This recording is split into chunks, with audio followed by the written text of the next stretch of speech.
The rain had just stopped, leaving the city wrapped in a thin silver mist.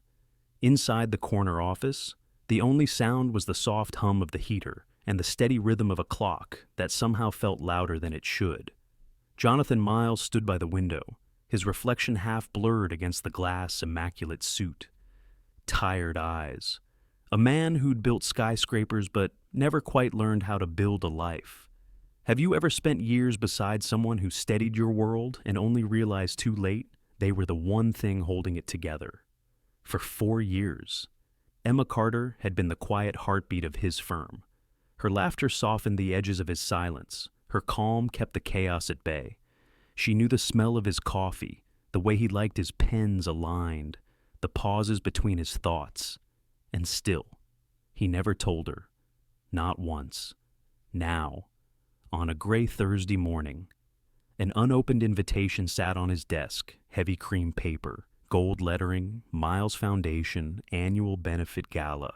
The same event she'd helped him organize every year. The same one he suddenly dreaded attending alone. Outside, the city lights flickered awake, brushing gold across the fog.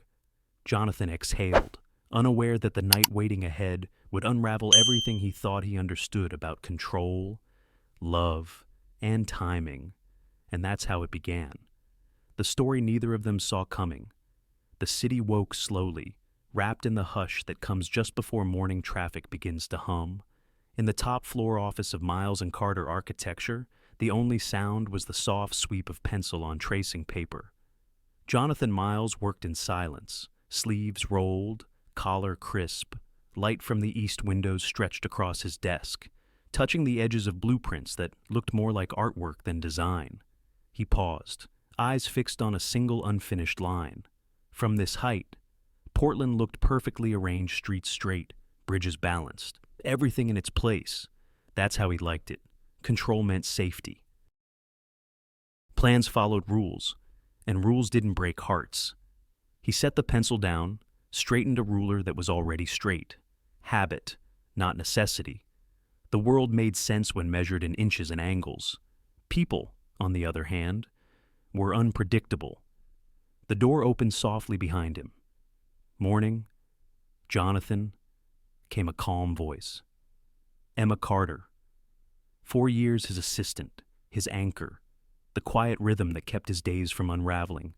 He didn't look up right away. He never did. Morning. She crossed the room, the scent of coffee and paper following her. Set his cup black, no sugar on the coaster exactly where it always went. Your 9 o'clock with the zoning committee confirmed, she said, and the city proposal needs your signature before noon. He nodded, already reaching for the folder she placed on his desk. It was the same routine they had followed for years. So practiced it felt like breathing.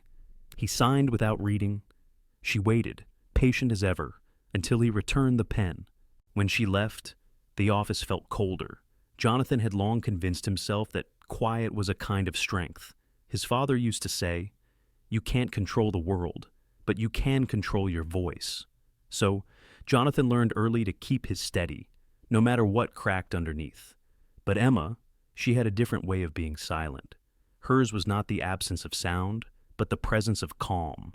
Meetings ran smoother when she was near. His temper steadied. Even the chaos of the construction floor seemed to soften around her.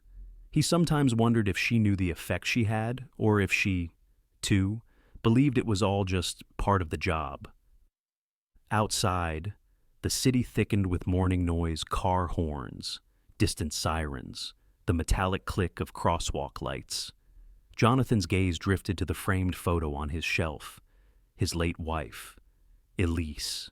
She'd died 8 years ago. Her laughter used to fill this same office before illness took her voice. Then her presence, leaving behind a silence so deep that Jonathan built his life around it. He never remarried, never wanted to. Instead, he built things, bridges, towers, spaces that wouldn't collapse no matter how hard the wind blew. He built a company that carried his name like a promised Miles precision, integrity, order.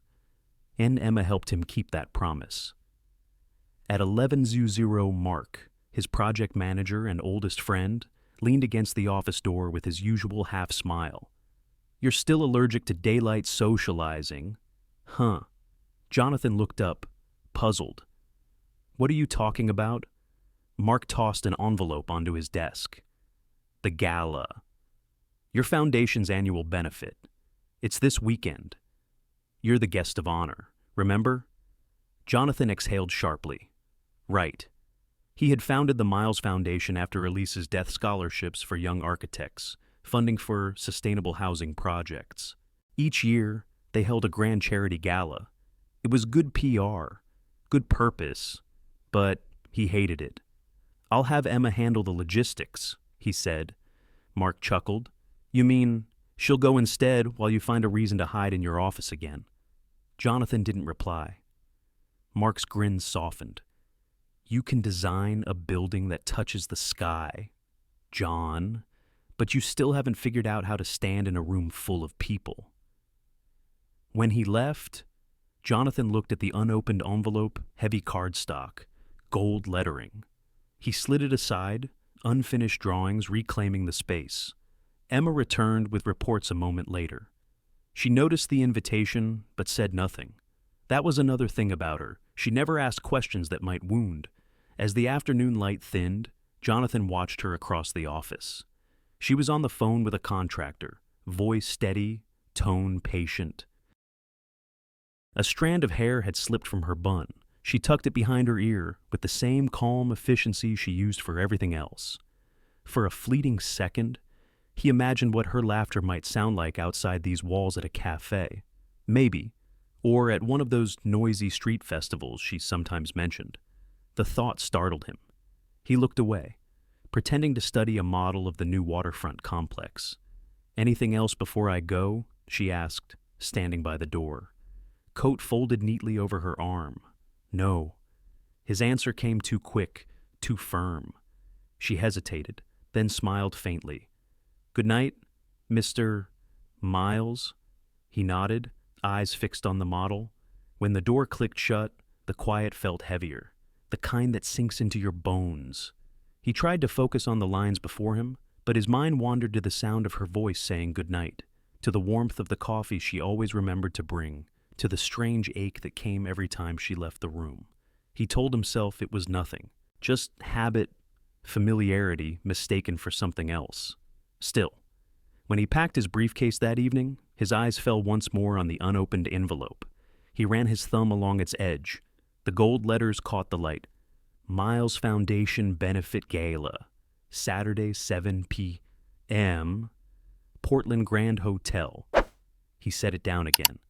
Outside, dusk settled like watercolor across the skyline. Jonathan stood by the window, watching headlights blur into the river. He wondered, for the first time in years, what it might feel like to walk into a room not as Jonathan Miles the architect, the widower, the man who never faltered, but simply as a person. Somewhere deep down, something shifted a small, unfamiliar crack in the walls he'd built so carefully. He turned off the lamp. The office went dark except for the faint glow from the street below. Behind him, the invitation waited on the desk, patient and silent. Tomorrow, he told himself. He'd think about it tomorrow. But the truth was already there. Quietly blooming beneath the stillness, tomorrow had a way of arriving sooner than you thought. The ballroom glowed in shades of amber and gold, like someone had poured warm light into every crystal on the chandeliers. The air carried the faint scent of champagne and roses. Somewhere near the stage, a jazz quartet played softly saxophone low and velvet, piano notes lingering just long enough to make the silence ache when they ended. Jonathan Miles stood near the edge of the crowd, drink in hand, posture perfect. The glass was untouched, condensation sliding down like time he couldn't stop. Around him, conversation floated polished laughter, practiced compliments, the kind of talk that filled rooms but never meant much. Mark, his friend and business partner, appeared beside him, bow tie slightly crooked, grin easy as always. "You look like a man attending his own funeral," he murmured, handing Jonathan a fresh drink he didn't need. "Smile, at least. You're the most gracious ghost in the room." Jonathan gave a faint huff that might have been a laugh. I'm here, aren't I? Physically, yes. Spiritually. You left about 2 martinis ago. Mark clapped him on the shoulder. Try pretending to enjoy yourself. It's your name on the banner. Jonathan's eyes drifted to the stage backdrop, Miles Foundation Annual Benefit Gala. The letters gleamed like they belonged to someone else. He adjusted his cufflinks, more out of habit than vanity. The weight of the night pressed around him, music, movement, voices blending into something distant, unreal. He'd attended hundreds of these events, but tonight felt different, though he couldn't say why. Maybe because Emma wasn't here yet. He wasn't waiting, of course. He told himself that more than once. She'd mentioned she might arrive later, something about helping with last-minute logistics. He glanced at the grand clock above the ballroom doors. 8:40, Mark noticed. Still scanning the entrance, he teased. Jonathan's jaw tightened, just watching the flow of guests. Right, Mark said, half laughing, half knowing. The flow of guests wearing green satin. Perhaps Jonathan didn't answer. Then the doors opened again, and for a moment, the air in the room seemed to change. Emma stepped in quietly, as if unaware of the effect she had. Her dress caught the light deep green satin that shimmered each time she moved. Her hair, usually tied neatly in the office, fell softly around her shoulders. She wasn't the calm presence behind a desk anymore. She was color and warmth and motion in a room built of marble and restraint. People turned. Smiles followed her path. But what struck Jonathan most wasn't her beauty. It was her laughter. Bright. Unguarded. Lighter than he'd ever heard in 4 years of coffee breaks and quiet mornings. He felt it before he understood it, a sharp pull, a weight in the chest. She joined a small circle of guests near the center of the room. One of them, tall, well-dressed, his tone easy, offered her a drink. Ryan Ellis. Jonathan recognized the name from a project proposal. Environmental engineer, out of town, confident, young.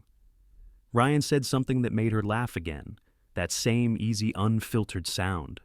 Jonathan's hand tightened around his glass. Mark followed his gaze, then gave a low whistle. So that's why you're haunting corners tonight. Jonathan's lips curved, but it wasn't amusement. She's free to talk to whomever she wants. Of course she is, Mark said gently. You're the one acting like the room shrank 2 sizes. Jonathan didn't reply. He focused instead on the stage, the ceiling, the mirrored walls, anywhere but the dance floor, where Ryan now extended a hand to Emma. She hesitated for a heartbeat, then smiled and took it. The music shifted something slower, more intimate. Couples gathered. She and Ryan moved easily, gracefully. Her laughter mixed with the rhythm. Jonathan's drink remained untouched. He could see their reflection in the mirrored columns, her green dress against the gold light, the man's hand resting lightly at her waist. Something about it hollowed him out. He wasn't angry. Not exactly. More like misplaced. As if every certainty he'd built had quietly rearranged itself when she smiled at someone else. He tried to reason with himself. She was an employee, a valued one. This was nothing, temporary.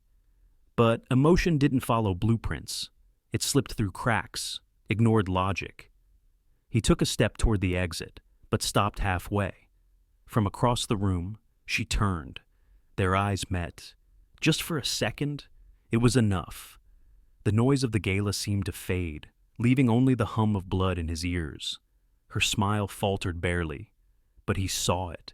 Then she looked away, the curve of her lips returning, brighter now, almost deliberate. Mark exhaled beside him, as if trying to diffuse a silence that had grown too heavy. You could go over there, say something normal, compliment the dress, ask about the project. Breathe. Jonathan's voice was low. And say what exactly? Mark studied him for a moment, then shook his head. You're an architect, John. You build things that last. But maybe it's time to build a moment instead. Jonathan didn't answer. His gaze drifted to the glass in his hand, to the beads of water sliding down and pooling at his fingertips. He set it aside untouched. He stayed until the music changed again, something louder, livelier. The floor filled with people. The moment was gone. He walked toward the balcony for air. Outside, the city lights blurred into the Willamette River. Cool night wind brushed against him, sharp with the scent of rain. He loosened his tie, inhaled deeply. Behind him, laughter spilled from the ballroom like light escaping through cracks in a wall. He couldn't tell whose laughter anymore. It all sounded the same now. Far away, unreachable. For a long time, he simply stood there, the hum of music fading behind the glass. Somewhere inside, the charity auction would begin soon.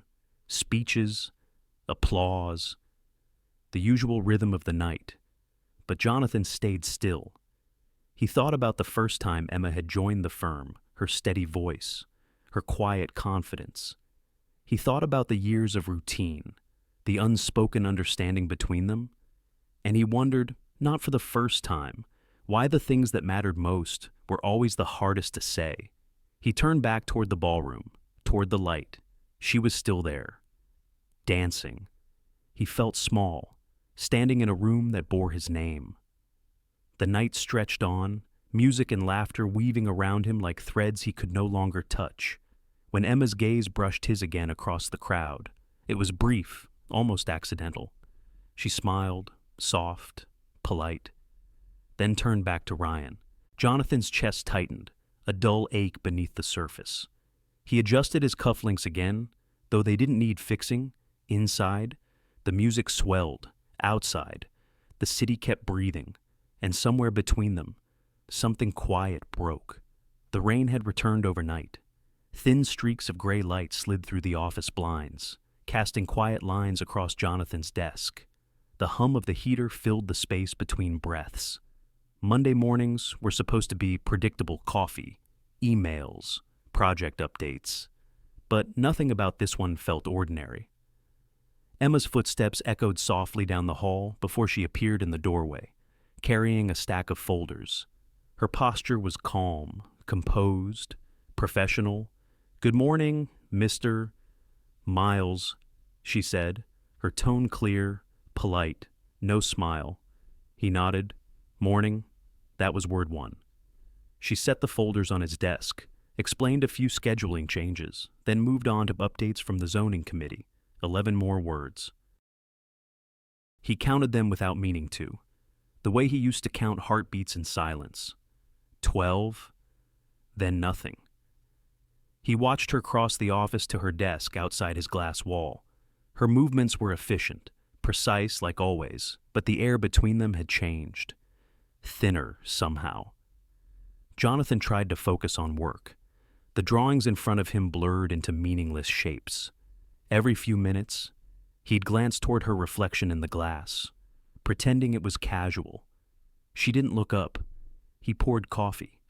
It cooled before he touched it, refilled the cup, let it go cold again. By noon, the silence had settled deep into his chest. It wasn't hostile, just careful like two people tiptoeing around, something fragile neither wanted to name. Mark arrived with his usual lack of subtlety, leaning against the doorway with a sandwich in one hand. "You look like a man solving the wrong problem," he said between bites. Jonathan glanced up from his untouched coffee. "Excuse me?" Mark shrugged. "You've been staring at the same blueprint for 30 minutes. Either the line's moving, or your thoughts are—" Jonathan sighed. "Do you ever work?" Mark. "Not when there's better entertainment." He grinned. But when Jonathan didn't answer, the humor softened. "Look, I saw the way you watched her at the gala, and I saw the guy she was with. You want to talk about it?" "No," Jonathan said flatly. Mark nodded slowly, as if that was the answer he expected. "Then stop pretending nothing happened. You don't fool people as well as you think." When Mark left, the office fell silent again, except for the faint clicking of Emma's keyboard, steady and unbothered. Jonathan leaned back, eyes closed for a moment. The music from the gala replayed in his mind, low saxophone, slow rhythm. The way her laughter had risen just above it. The image of her green dress under the amber light wouldn't fade. Neither would the look on her face when their eyes met across the room. That half second when her smile faltered before she turned away. He tried to convince himself it didn't matter, that it was simply awkwardness between colleagues, but the ache in his chest said otherwise. The afternoon crawled by in uneven hours. Emails blurred together. Meetings came and went. Through it all, Emma remained efficient, polite, untouchable. She spoke to others with her usual ease, but when she addressed him, her words were clipped, careful. At 4, she appeared at his door again. "I'm leaving a bit early today," she said, keeping her tone neutral. "The final site visit with the Ellis team is scheduled downtown. I'll send a summary report tonight." He nodded, keeping his voice even. "Of course." She waited for a moment, as if expecting him to say something more. He didn't. She turned to leave. The sound of her heels faded down the corridor. Jonathan stood and crossed to the window. From the 32nd floor, the city stretched out in rain-washed shades of blue and silver. Below, cars moved like slow constellations of light. He spotted her easily when she stepped outside, umbrella black, coat buttoned to the collar. She paused by the curb, phone in hand. A silver sedan pulled up. Ryan Ellis stepped out, shaking off the rain, smiling as he held the door open for her. She smiled back, smaller than the one at the gala, but real. Then she got in. Jonathan stayed at the window long after the car disappeared into traffic. His reflection stared back at him in the glass-sharp suit. Calm face, the picture of composure. Inside, he felt anything but. He returned to his desk and tried again to work, but the lines on the page no longer aligned. His pencil trembled slightly against the ruler's edge. He put it down. It wasn't jealousy, he told himself. Not exactly. More like the unsettling awareness that something had shifted beyond his control. For a man who built his world on precision, that was its own kind of panic. He thought of her voice that morning, steady, polite, distant. The kind of tone people use when they're protecting something, or letting go. By 6, the office had emptied. The hum of computers died down, leaving only the faint patter of rain against the windows. Jonathan walked to the doorway, looking out at the dim hallway where her light was already off. He picked up his coffee cup one last time. It was cold again. He smiled faintly at the irony. Then he sat back in his chair, the city lights flickering below, and let the quiet have him. Somewhere beyond the glass and the rain. She was probably laughing again, maybe at something Ryan said. Maybe not. It didn't matter. Not tonight. He leaned his head against the chair and closed his eyes, a single thought echoing through the emptiness. He never realized how loud silence could be when it belonged to someone else. Down in the street, the traffic lights changed from green to yellow to red. Up here, nothing moved. Jonathan stayed until the office turned dark, the rain softening into mist against the windows. Then he stood, slipped on his coat, and walked out without looking back. But as the elevator doors closed around him, he caught one last glimpse of the empty desk outside his office, the place where she usually left his morning coffee. The faint scent of paper and vanilla still lingering. It hit him then, quiet but sure. Whatever line had separated work from something more, it had already been crossed. He just hadn't noticed until now. The office had looked different back then. Less glass, more sunlight, the kind that poured in through wide windows and spilled across polished desks, catching the scent of fresh paint and paper. Jonathan Miles stood by the conference table, reading through resumes he'd already decided he didn't like. Too rehearsed, too shallow, too temporary. He'd gone through 5 interviews that morning and found the same thing in each: people who smiled too quickly, spoke too much, and meant too little. The receptionist opened the door. Last one for today. She walked in quietly, steady steps, small leather folder in hand. Not nervous, not arrogant, just balanced. "Emma Carter," she said, offering a handshake. Her voice was low, even. Jonathan nodded. "Please, have a seat." She sat. He waited for her to fidget, to fill the silence with unnecessary charm. She didn't. She just looked at him, calm and alert, as if they were about to solve a problem together. He scanned her resume. Administrative background, project coordination, why architecture?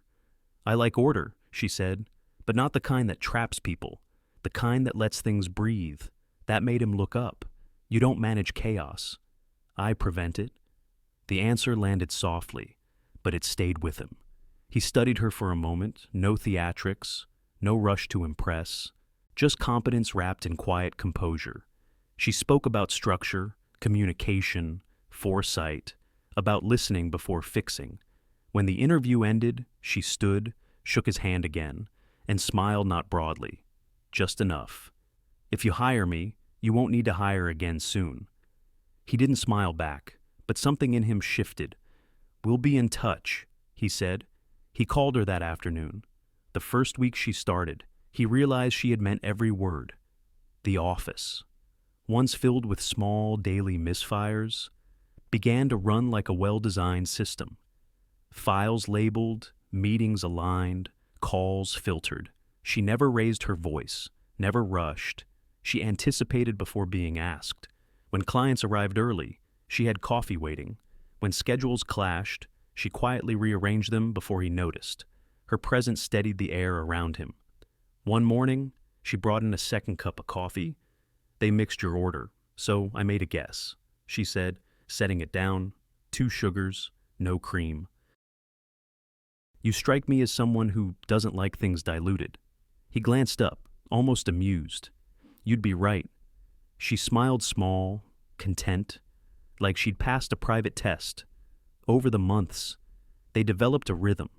She'd hand him documents before he asked. He'd leave post-it notes with half-finished thoughts she somehow understood. When she typed minutes from meetings, her notes reflected not just what was said, but what was meant. By the end of the first year, their communication had narrowed to fragments and glances. A nod across the room meant the deal was ready. A pause at her desk meant he trusted her to handle the client herself. He never said thank you, not because he didn't feel it, but because words always seemed too fragile for what her steadiness meant.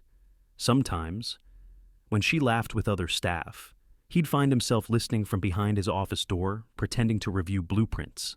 It was the kind of sound that reminded him of summer before loss, before solitude became habit. She never pried into his personal life, never asked about Elise or the quiet shadow her absence had left.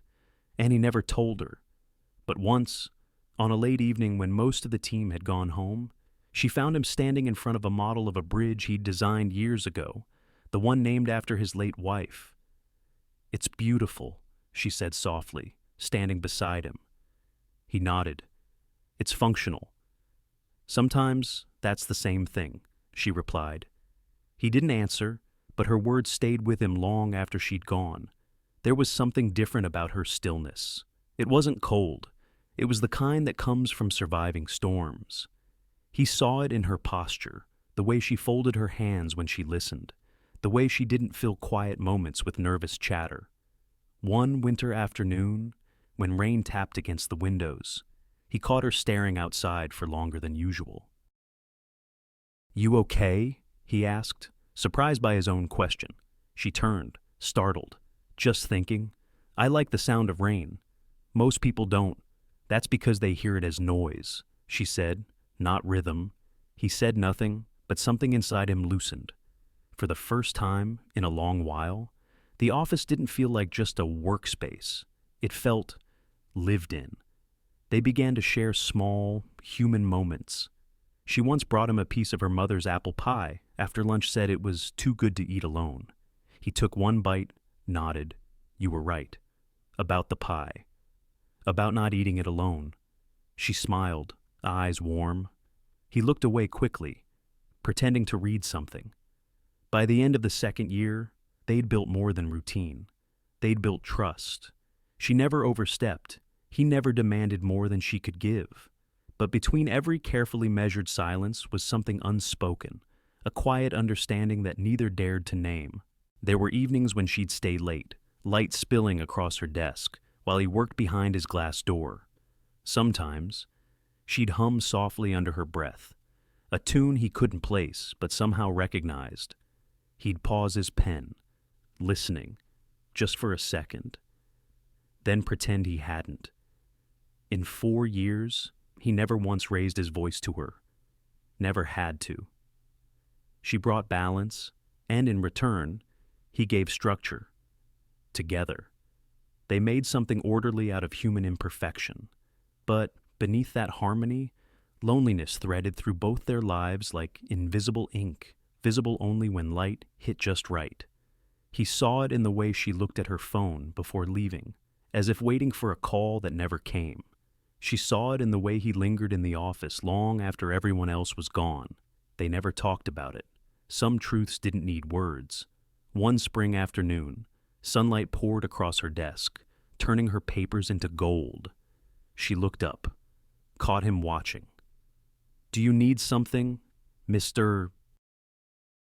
Miles?" He opened his mouth, then closed it again. What he wanted to say wasn't professional. It wasn't even specific. Just, thank you for showing up, for making quiet feel like peace instead of emptiness. Instead, he adjusted his cufflinks, gave a small nod, and walked back into his office. The light lingered where she sat, her pen tapping softly against the desk. And for the first time, Jonathan realized that silence could also mean safety. But safety, he'd soon learn, wasn't the same as connection. Outside, the afternoon shifted into dusk. Inside, sunlight stretched one last time across her desk, warm and gentle. He paused by the door, almost turned back, then didn't. The moment passed quietly unnoticed by everyone, except the two who would spend years remembering it. The afternoon light slanted low across the office, painting long shadows on the floor. The air felt heavy, too still for a Monday. Jonathan stood by the window, half listening to the muted hum of the city below the distant horns, the faint rhythm of footsteps on wet pavement. He wasn't waiting for anything in particular, yet he found himself checking the clock again. Emma's voice broke the quiet. "Do you have a moment?" He turned. She stood in the doorway, hands folded loosely, a hint of hesitation in her posture. Something about her tone made him straighten. "Of course," he said. She stepped inside, closing the door behind her. No folder, no notebook, just her. That was unusual. She always came prepared, words organized like files. "Not today. I wanted to let you know." She began slowly. Ryan Ellis reached out. He's starting a new firm, green architecture, sustainability focused. He asked if I'd consider joining the team. For a second, Jonathan didn't respond. His mind stalled, catching on the name before the rest of the sentence sank in. Ryan Ellis, the man from the gala, the one who'd made her laugh. He forced his tone even. "I see. He said they're looking for someone to handle operations and project coordination. It's a small team, but promising." Her voice softened at that last word, as if testing it. "Promising?" Jonathan's jaw tightened. "Sounds promising," he echoed, the word flat, clipped, hollow. Emma blinked, the faintest shift in her expression. "You don't approve, I don't comment on personal decisions," he said.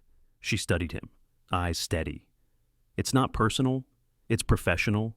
He looked at her then, really looked, the calm in her face, the quiet strength he'd come to rely on, and somewhere behind it, a flicker of hurt. "If it's professional," he said, "you don't need my approval." Silence filled the room, not the comfortable kind they used to share, but a brittle one, the kind that cracks when breathed on. She exhaled softly. "Maybe that's the problem." The words landed like a whisper against glass. Then she turned, opened the door, and left. Jonathan stayed where he was, hands motionless at his sides. The clock ticked once, twice, somewhere. A printer started and stopped. He felt the emptiness settle in like dust. He sat down, but couldn't focus. Her sentence replayed in his head, looping. Maybe that's the problem. He'd spent his life mastering the art of detachment. It was safer that way, precision over passion, control over chaos. You couldn't lose what you never let yourself have. But now, watching her leave, the logic felt thin, hollow. He thought back to the first time he'd seen her across that interview table, steady, self-assured, saying she prevented chaos. He'd admired that, needed it, and now, the same composure that had once steadied him was leading her away. He told himself it was natural. People moved on. Careers shifted. Still, beneath the reasoning, something twisted tight and unfamiliar. He stood, restless, poured himself a coffee he didn't want. The dark liquid trembled as he set the cup down. From the glass wall of his office, he could see her at her desk outside, typing an email, face calm. He'd seen that calm 1,000 times. But tonight it looked different, distant, like a light dimming quietly. He remembered her laughter at the gala, her voice blending with the jazz and the sound of clinking glasses. The image burned sharper than it should have. He hadn't realized how much space she'd taken up in his life until the idea of her absence filled it completely. He turned back toward the window. Outside, the city pulsed with motion, cars weaving through streets slick with rain, lights glinting off wet asphalt, the kind of view people romanticized. He'd once found comfort in it. Order, pattern. Now it just looked vast and indifferent. He could see their reflections in the glass, his figure in shadow, hers faint behind him, a blurred outline of poise and distance. Two people separated by a pane of silence. For years, he'd told himself that silence was strength, but maybe it was something else entirely. He tried to imagine the office without her mornings, without her voice, projects running without her quiet coordination. The thought felt wrong, as if removing a single beam from a structure might bring the whole thing down. The intercom buzzed. He didn't answer. His thoughts spiraled unfinished, disordered. Why had he said it like that? Why couldn't he just tell her what he thought, what he felt? Because he didn't know how? Because words, once spoken, could change everything. He pressed his palm lightly to the glass, feeling the coolness seep into his skin. Below, the river reflected the city's glow, rippling with motion, uncontained. He closed his eyes for a moment. When he opened them, the reflection shifted just him now, alone, framed by light and distance. He thought of what Mark had said once. You build things that last. John. But maybe it's time to build a moment instead. He hadn't then. He didn't now. Behind him, the soft click of a door echoed the sound of Emma leaving for the evening. He didn't turn, didn't speak. Her absence filled the room like air after rain, clean, sharp, impossible to ignore. He stayed there until the office lights dimmed automatically, shadows climbing the walls. The window's reflection deepened until the city seemed to swallow him whole. He whispered her name once, just to hear how it sounded in the dark. It barely made a sound. Then he exhaled and straightened his tie, as if that small act could rebuild order from the ache that had crept in. Outside, lights flickered along the bridge. Inside, the only movement was his reflection, ghost-like against the glass. He stood there for a long time, staring at the city that mirrored his own restraint, structured, luminous, and utterly silent. And in that stillness, he understood what he'd been avoiding all along. He wasn't afraid of losing her as an employee. He was afraid of losing her as the quiet constant that made his life make sense. But by the time he realized it, she was already walking away. The week began like a sketch drawn too tightly, every line controlled, every space filled. Jonathan arrived early each morning, earlier than usual, his movements precise, his voice measured to the ounce. On the surface, nothing seemed out of place, but beneath the routine, everything was. He started rechecking Emma's reports, double-reading emails she'd already proofed, adjusting numbers that didn't need adjusting. He'd pass by her desk more often now, glancing over her shoulder under the pretense of checking progress. It wasn't malice, it was fear dressed as order. "Mr.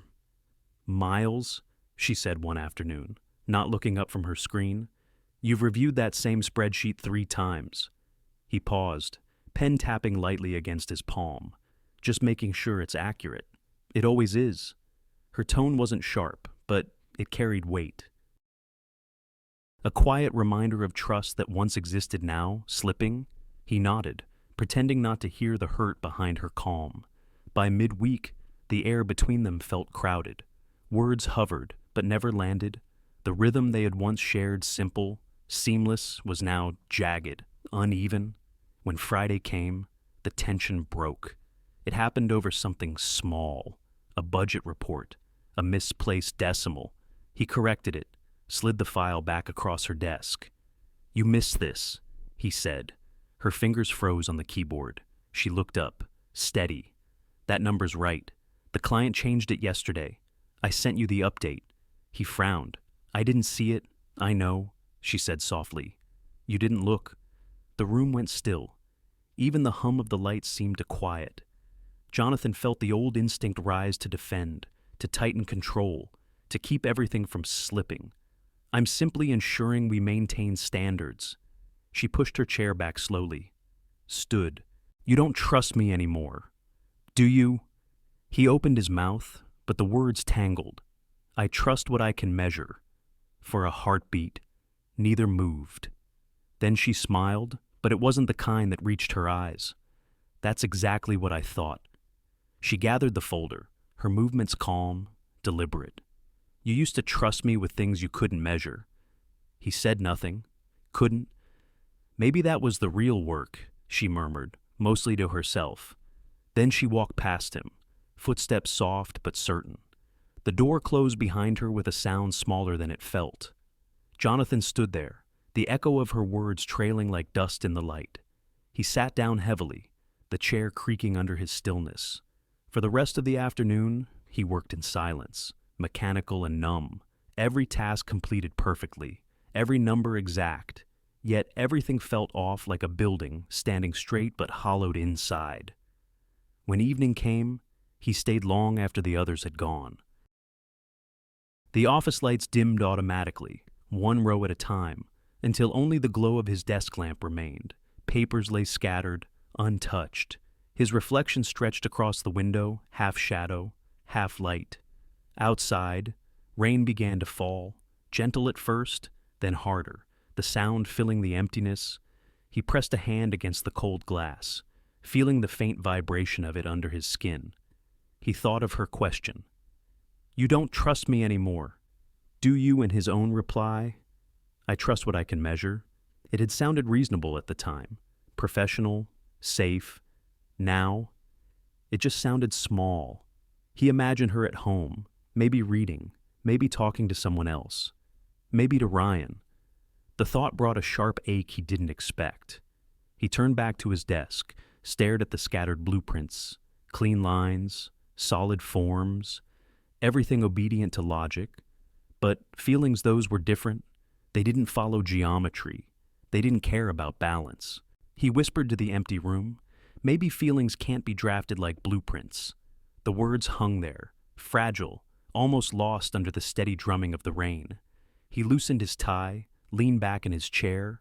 The office smelled faintly of coffee and paper and rain, familiar, grounding, yet suddenly foreign. The clock on the wall ticked softly, counting seconds that felt heavier than minutes. For the first time in years, Jonathan didn't know how to fix something. He could rebuild bridges, restore structures, reinforce foundations, but this fracture had no visible fault line. He replayed her expression in his mind, the flicker of hurt when he spoke, the quiet resignation in her smile. How easily he had turned trust into procedure. How easily he'd mistaken care for control. The rain outside thickened, tapping faster against the glass like a heartbeat. He watched the city blur behind it, lights bending, lines dissolving. His reflection fractured across the pane, each piece showing a version of him he barely recognized. He stayed like that for a long time, not thinking, not planning, just listening to the rain, letting the weight of his own silence settle. He realized then that control had been his armor, and it was cracking, not from pressure, but from longing. Somewhere, in the rhythm of the storm, he imagined her voice again, calm, clear, steady, the one constant he had relied on for years, the quiet he had turned into background noise. He closed his eyes, let the sound of rain carry him somewhere softer, back to mornings when coffee steam blurred the edges of her smile, to small conversations that meant nothing but filled everything. When he opened his eyes, the rain had eased, but his reflection was still broken, fragmented by streaks of water and city light. He whispered to it, barely audible. "You did this." The reflection said nothing back, just watched him, a man surrounded by perfection he no longer believed in. He reached for his coat, then stopped. There was no point rushing home. There was nothing there waiting. Instead, he turned off the lamp. Darkness folded gently around him, and for once, he didn't fight it. The last thing he saw before the elevator doors closed was the shimmer of rain against glass, each droplet catching the city's glow, scattering it into pieces, like something beautiful that had cracked quietly, beyond repair. He didn't know it yet, but that fracture, small, human, unavoidable, was the beginning of change. The rain had eased by morning, leaving the streets slick and silver under the pale light. Emma stood by her kitchen counter, coffee growing cold beside a small envelope she'd already opened twice. Her fingers lingered on the letter inside, as if the texture might make it more believable. Oregon Scholarship. Trust the heading printed neatly in dark blue ink. Below, a few careful sentences. A grant awarded, full tuition coverage for her younger sister, Lily Carter, effective immediately. The donor, they said, had chosen to remain anonymous. Emma read it again, heart steady but uneven somehow, like a clock skipping beats. For months, she'd been saving every spare dollar, every late night trying to help Lily finish her degree. They'd grown up learning that nothing came free, so this miracle in an envelope should have felt like relief. It did. At first, relief so sharp it almost hurt, but behind it, a shadow she couldn't quite name. She folded the letter carefully, slid it back into the envelope, and placed it on the table. For a long moment, she just stood there, staring out the window at the quiet street. The world outside moved on buses, children with umbrellas, a man walking his dog. Ordinary things. The kind of things her sister deserved to have without worry. She should have smiled. She didn't. Something about the word anonymous pressed on her chest. When she arrived at the office later that morning, the rhythm was the same as always. Jonathan's door closed, his pencil scratching faintly across paper. But the silence between them carried more weight than before. They spoke only when necessary. She pretended it didn't sting. Days passed, a week, then 2. The scholarship letter remained tucked in her bag, a quiet secret she reread whenever doubt crept in. Each time, the same strange feeling returned, gratitude laced with unease. Then, one Thursday evening, while finishing late, she went to print out a final proposal before leaving. Jonathan's office light was still on, though the man himself was nowhere in sight. She hesitated at the door, the printer whirred softly, papers sliding out in even rhythm. 1, 2, 3 sheets. She reached to collect them, her own documents on top, and underneath, another set of pages, freshly printed, still warm. She froze when she saw the heading. Oregon Scholarship Trust, disbursement confirmation.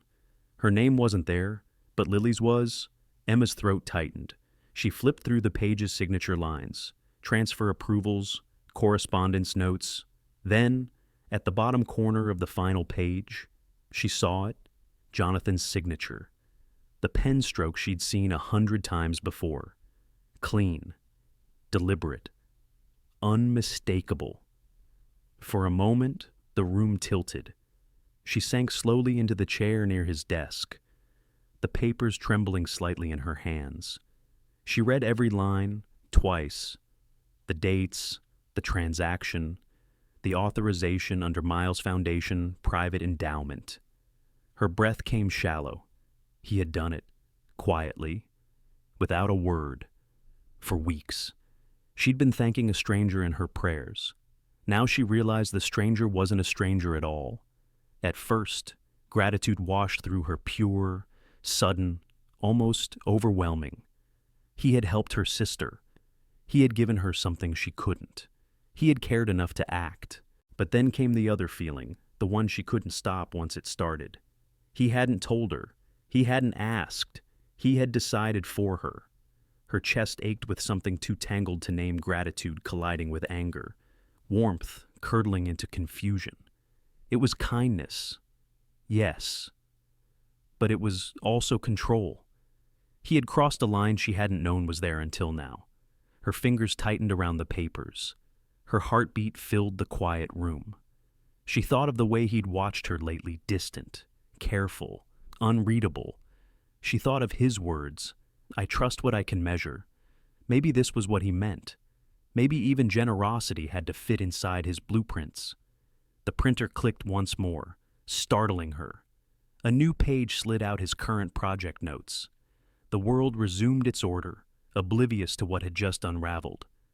Emma gathered her things with shaking hands, but she didn't put the papers back. She folded the scholarship documents and slipped them into her bag, not to accuse him, not yet. Just to hold the truth in her hands. When she left the office, the halls were quiet, the lights hummed softly overhead. Outside, the rain had returned soft, persistent, the kind that blurs the edges of everything. She stood under the awning for a moment, breathing in the damp night air. He had helped her. That was undeniable. But somehow, it didn't feel like a gift. It felt like a decision made in her name, a kindness that left no room for choice. Her voice, barely a whisper, found its way into the dark. "He helped me, but he never asked." The words vanished into the rain. She tightened her coat around her and started walking. Each step echoed against the wet pavement, steady but trembling at the edges. Back inside, on Jonathan's desk, the printer light blinked idly, waiting, unaware. His coffee had gone cold beside it, half finished. A small ring of condensation marked the place where his hand had been. When he returned later, he didn't notice the missing papers. Not yet. He stood by the window, as he often did, watching the rain slide down the glass, splitting his reflection into thin, shifting lines. From the street below, if anyone looked up, they might have seen a man framed in gold light, standing perfectly still, surrounded by everything he'd built and completely alone. But Emma didn't look back. Not this time. The papers inside her bag felt heavier with every step, as if carrying all the weight of what hadn't been said. By the time she reached her car, the rain had turned to mist. Her hands trembled as she started the engine. She didn't know what she would do next, only that something had cracked quietly open, and nothing, not trust, not gratitude, would ever feel quite the same again. The next morning carried a kind of silence that didn't belong to morning at all. It was too heavy, too still. Jonathan felt it the moment he stepped into his office, the kind of quiet that makes every movement sound louder than it should. His footsteps, the rustle of papers, even the faint click of his pen, each sound echoed like a question waiting for its answer. Emma arrived later than usual. He heard the elevator doors open, the soft rhythm of her heels down the hallway, the pause outside his door. Then the knock, 3 soft taps, controlled but trembling beneath the surface. "Come in," he said, his voice low, unsure if he wanted her to. She entered without a word, closed the door behind her. The room seemed to shrink. Jonathan set his pen down, straightened a stack of papers that didn't need straightening. "Emma," he began, but stopped when he saw her expression calm, almost too calm, like still water before a storm. She stood there for a moment, then placed a folded sheet of paper on his desk. He didn't need to open it to know what it was. His signature looked back at him from the corner. Her voice was quiet, but each word landed like glass breaking in slow motion. Why, he looked at her, startled, though he'd known this was coming. Because you needed help, he said. You were drowning, and I couldn't watch. Her eyes flickered pain first, then disbelief. You didn't save me, Jonathan. You erased my choice. He leaned back slightly, the weight of her words pressing against his chest. I was trying to do something good, he said, almost defensive. You've carried too much alone. I thought, she cut in, voice sharper now, raw in a way he'd never heard from her before. You thought love was management. The room froze. The hum of the city below disappeared. Even the clock seemed to stop. Jonathan's throat tightened. He wanted to speak, to explain that it wasn't love, or maybe it was, but the kind he didn't know how to hold without breaking it. Instead, he said nothing. Emma's breath came unsteady. Do you understand what it feels like to wake up and realize someone decided what your life should look like without asking if you wanted it? He swallowed hard, hands clasped too tightly together. I wanted to make it easier for you. I didn't ask for easy. Her voice trembled now, no longer steady, no longer calm. I just wanted you to see me, not fix me. The words cut deep, not because they were cruel, but because they were true. He stood then, instinctively, as if height might give him clarity. I thought I was helping, he said again, but the repetition only made it smaller. Emma stared at him, eyes shining, not with tears, but with something heavier. You don't understand, she whispered. Every time you decide for me, you remind me that what I feel doesn't matter as much as what you think is best. Jonathan's hands fell to his sides. The air between them pulsed, thick and unyielding. He wanted to say he hadn't meant it like that. That control was the only language he knew, that watching her struggle had felt unbearable. But none of those words would have reached her now. The silence that followed wasn't empty. It was full of everything they'd never said, everything they'd buried under politeness and professionalism and the illusion of distance. Finally, she exhaled, a sound so soft he almost missed it. I need space. It wasn't an accusation. It wasn't even anger anymore. Just exhaustion, the kind that comes from holding on too long. He nodded once, though the motion felt like breaking. If that's what you need.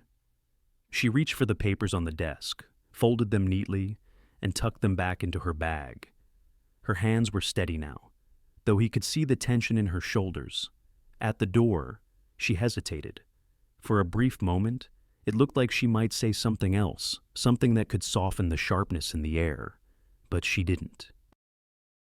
She simply said, "Goodbye, Jonathan." Then she left.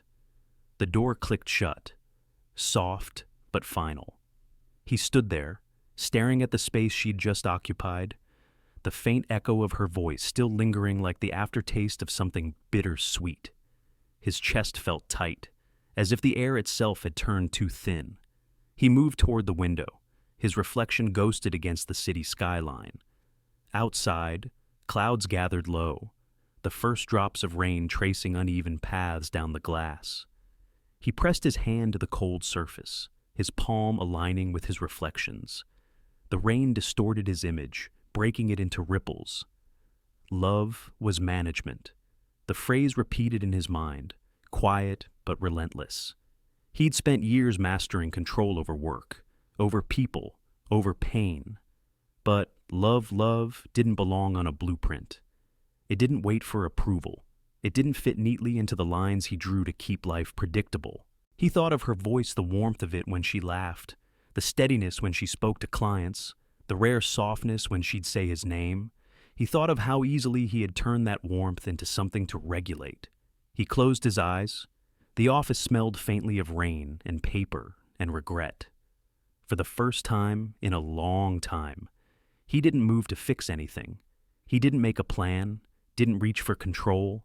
He simply stood there, breathing in the silence she left behind. The rain grew heavier, streaking down the glass in crooked lines. His reflection shattered again and again until it was no longer one face, but many, each version of him slightly off, slightly broken. He stayed there long after the city lights began to flicker on, until his own office became a blur of dim gold and gray. The world outside moved on, indifferent, while inside, time stood still. When he finally turned from the window, the imprint of his hand remained faintly on the glass, 5 blurred marks against a backdrop of rain and light. It looked almost like a goodbye. The fire had burned down to a low amber glow. It was late later than he realized, and the house carried that kind of quiet that only comes after a storm has passed, but left everything unsettled. Jonathan sat on the floor beside the hearth, sleeves rolled up, surrounded by blueprints and sketches, their corners curling in the heat. His tie lay discarded on the armchair, and a half-empty glass of bourbon sat untouched on the table. The room smelled of smoke and rain. Outside, the city hummed faintly through the windows, distant and indifferent. Inside, time had slowed to a crawl.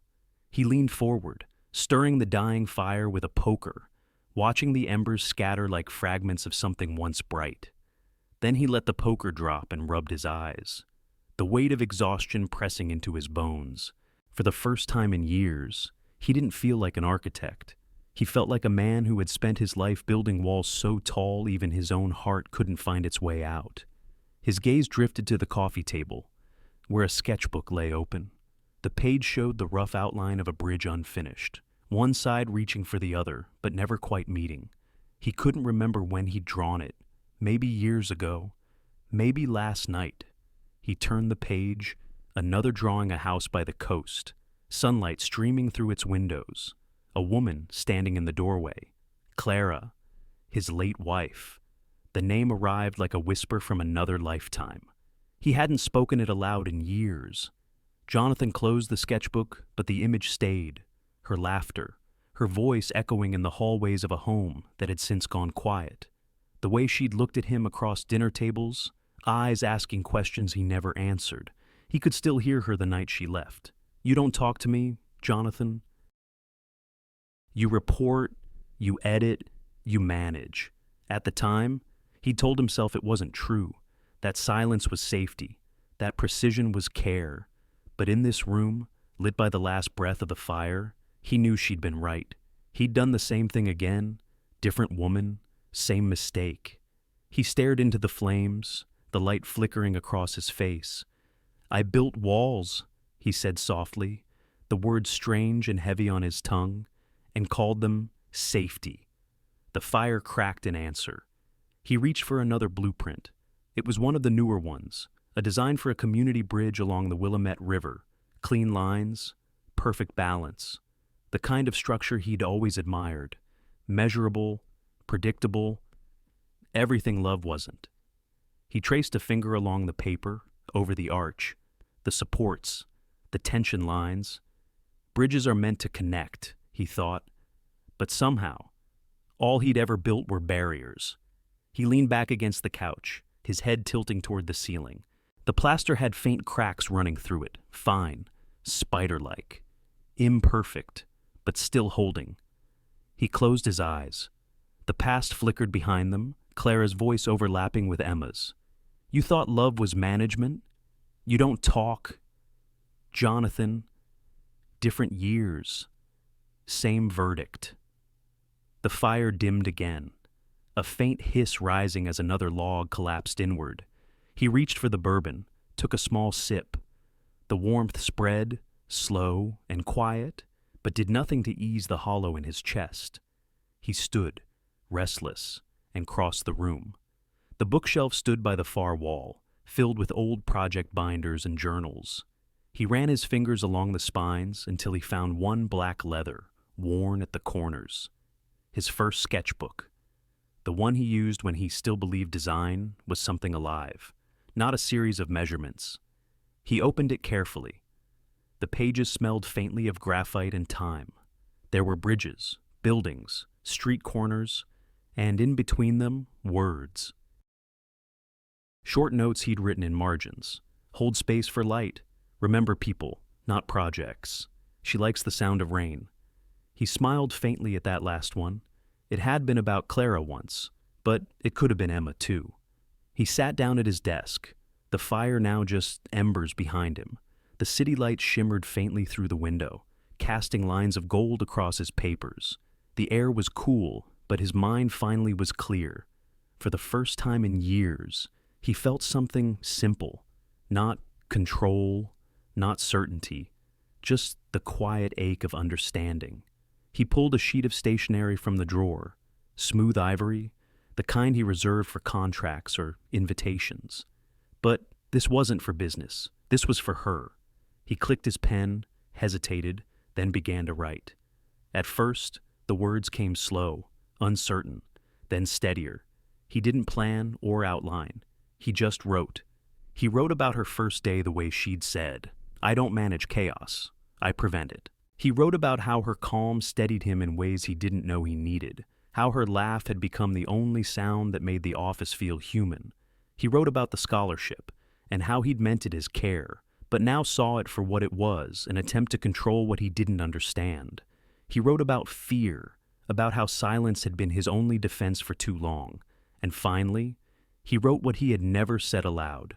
"I love you, Emma, not because you need me, but because you don't, because you see through the walls I built and stand anyway." He stopped, the pen hovering above the paper. The room felt still again, but not cold. The silence now had warmth in it. He read what he'd written, then folded the letter neatly, pressing his palm against it for a moment before setting it aside. Outside, the wind shifted. The rain had stopped. The air was clear. Jonathan stood, stretched, and walked back to the window. The city shimmered below him, alive in its quiet way. Somewhere out there, she was probably asleep or awake, thinking too much, like him. He exhaled softly. "Tomorrow," he said to the glass. "Tomorrow, she'll know." Behind him, the fire finally gave up its last ember, fading into ash. He didn't notice. He was already thinking of morning. The morning broke pale and quiet, as if the world itself had agreed to move slower for once. The city outside was still half asleep, wrapped in a thin fog that softened the outlines of everything. Inside his apartment, Jonathan sat at his desk, the same one he'd used to design buildings that reached into the sky yet today. All he could manage was a single page. The paper was blank, except for the first word, Emma. He'd written it hours ago, and then stopped. The pen rested in his hand, heavy as confession. The air smelled faintly of coffee and cedar from the dying fire. He looked at the word again. It felt too small for everything it carried. He took a slow breath and began to write. "Emma, I've written 1,000 lines in my life. Measured, neat, efficient, but none like this. I'm not sure how to design words that don't hide behind formality. You once told me that clarity was kindness. I'm trying to believe that now." He paused, the sound of his pen faint against the paper, like rain tapping glass. "When you first walked into my office, I thought you were the calmest person I'd ever met. You spoke like someone who trusted time, not because you had control over it, but because you respected it. You didn't fill silence with noise. You gave it meaning, that quiet steadiness. I didn't know then how much I'd come to need it." The words spilled slower now, less measured, more human. "Over the years, you became the one fixed point in a world that kept shifting. You knew when to speak and when to leave space. You remembered things I forgot: coffee preferences, meeting times, birthdays. I pretended didn't matter. You saw me on days I wasn't worth seeing." He leaned back, eyes tired but clear. For once, there was no blueprint, no symmetry to hide behind. "When your sister needed help, I acted the only way I knew how, by solving, by fixing. But I understand now that what I offered wasn't kindness. It was control. I thought if I could take away your burden, I'd somehow earn your peace. I didn't see that you never asked me to fix anything. You just needed to be trusted. I crossed a line that I never should have. And I'm sorry." He stopped again. The apology lingered like smoke in the room. He could almost hear her voice soft, steady, reminding him that sorry was only the beginning. He kept writing. I was afraid. Emma. Afraid of what would happen if I said out loud what I felt. I told myself that work was enough, that control kept me safe. But the truth is, control was just the shell I built to keep from being hurt again. I lost my wife years ago to silence my own silence. I thought if I avoided that kind of vulnerability, I'd never lose someone that way again. I see now that I've been losing pieces of myself ever since. He looked up from the page, the city now visible through the misted glass. The first streaks of sunlight touched the edge of the skyline. He could hear faint traffic starting, the hum of another day. You changed that for me. You reminded me what presence feels like, the way you listen, the way you steady chaos without trying to control it. I don't think I ever told you this, but watching you work taught me more about grace than any success I've ever had. I admired you not just for your competence, but for your kindness, your quiet strength, the way you carry people without letting them know you are. He rubbed his eyes, his fingers smudged faintly with ink.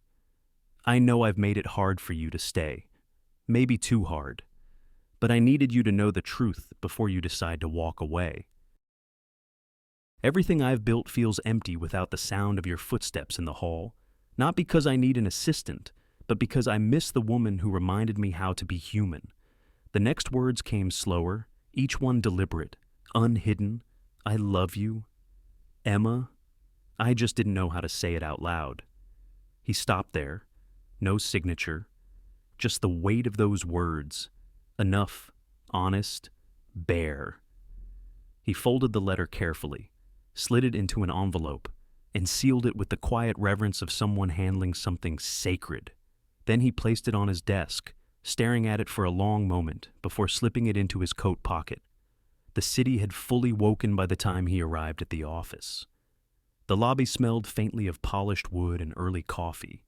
He greeted no one, moving quietly through the halls that felt larger now, emptier. When he reached Emma's desk, her chair was still empty, the soft light of morning catching the curve of her coffee mug, the small plant she kept by the window. He set the envelope down, centered it neatly on her keyboard. His fingers lingered there a moment longer than they should have, tracing the edge of the paper. Then he whispered, barely audible, "This is the only thing I can give you that isn't control." He straightened, took one last look at the desk, then turned away. His footsteps echoed softly through the quiet office. At the doorway, he paused and looked back once more. The letter sat there, catching a sliver of sunlight, small, unassuming, yet holding everything he'd never said. He didn't wait to see her read it. He didn't even wait for her to arrive. He simply left. Outside, the air smelled of new rain, the kind that cleans the city, that starts again. He walked down the steps, coat collar turned up against the wind. The day stretched ahead of him, uncertain but lighter somehow, as if something heavy had finally been set down. He didn't know what she would do, whether she'd read the letter or tear it apart, whether she'd forgive him or walk away forever. But for the first time in years, Jonathan Miles didn't plan for the outcome. He just let go. The morning light spilled softly through the tall glass windows, casting long, pale stripes across the office floor. The air felt different, quieter somehow, the kind of stillness that comes before a choice. Emma walked in slowly, her hand tightening around the strap of her bag, her expression calm but unreadable. She hung her coat on the back of her chair, turned to her desk and saw it, an envelope, plain, ivory, sitting right in the center of her keyboard. Her name wasn't written on the outside, but she knew. Somehow, she just knew. She stood there for a long moment, her breath barely moving, the sound of the city faint through the glass. Then she reached out and brushed her fingertips against the edge of the paper. It was still warm from the morning sun. Her throat tightened. She didn't open it. Not yet. Jonathan watched from across the hall, half hidden behind the open blinds of his office. He'd arrived early, But not early enough to miss this moment, the moment when the truth he'd finally written down came face to face with her silence. From where he stood, she looked calm, composed. He couldn't tell if she was angry or afraid or just tired. He wanted to walk over, to say something, anything, but his feet didn't move. Instead, he watched as she picked up the envelope carefully, turning it in her hands as if it might tell her its contents without being opened. She stared at it for several seconds, then set it aside beside her mug, and then she began to work, just like that. Her movements were steady, methodical. She checked emails, reviewed schedules, made calls. If anyone walked by, they'd see nothing unusual. But Jonathan noticed the way her hands lingered an extra second over her coffee cup, or how her gaze drifted back toward the envelope between tasks. Every few minutes, she would touch it again, her thumb tracing the edge absent-mindedly, but she never opened it. The morning passed in a kind of suspended rhythm. Papers shuffled, phones rang, conversations rose and faded, and through it all, the letter sat there, waiting, patient as a heartbeat. By noon, Jonathan hadn't moved from his desk. His work lay untouched, his pen idle beside a half-written note he didn't remember starting. His thoughts circled the same unspoken question. Would she read it? Mark noticed. He leaned against the doorway, arms folded, watching Jonathan with that half-smile of his that always seemed to know more than it said. "You're staring holes through glass," Mark said quietly. Jonathan glanced up. "She hasn't opened it?" Mark followed his gaze toward the far desk. "Maybe not yet. It's been hours," Jonathan murmured. Mark shrugged lightly. Sometimes silence is her way of protecting herself. Jonathan's jaw tightened. From what? From feeling too much, too soon. Mark's tone was gentle, almost kind. "You're not the only one who's afraid of breaking something." Jonathan looked down at his hands. The faintest tremor ran through them, a subtle betrayal of the composure he'd always worn like armor. "I thought, if I finally said it out loud, if I gave her truth, it would fix what I broke." Mark exhaled slowly. "Maybe it's not about fixing, John. Maybe it's about letting her hold it for a while." Jonathan didn't answer. He only nodded once, the movement small, restrained. Then Mark left, the sound of his footsteps fading down the hall. Afternoon light slanted across the office. Golden now. Softer. Emma worked steadily, her voice calm when she spoke to clients, her laughter faint but polite when someone joked in passing. But her eyes, every time she looked toward the letter, they betrayed her. It wasn't indifference. It was fear. Fear of opening something that could change everything. By the time the sun began to sink behind the Portland skyline, the office had emptied, one by one. Lights dimmed, leaving only a few pools of gold where desks still glowed. Jonathan remained in his office, watching through the glass. Emma was still there. She sat quietly, the last rays of sunlight catching in her hair, the envelope still resting beside her notebook. Her hand hovered over it once more. Then she picked it up, held it in her lap, and looked at it for a long, unbroken minute.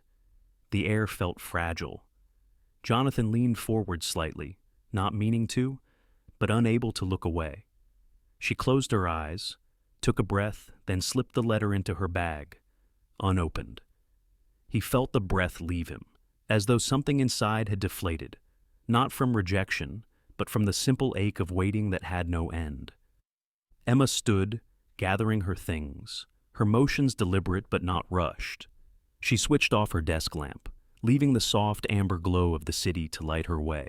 As she walked past Jonathan's office, she glanced in, just for a second. Their eyes met through the thin pane of glass, his expression unreadable, hers something quieter, not anger, not forgiveness, just wait. She gave a small nod, almost imperceptible, then turned away and continued down the hall. The sound of her footsteps faded. The elevator chimed once, then silence returned.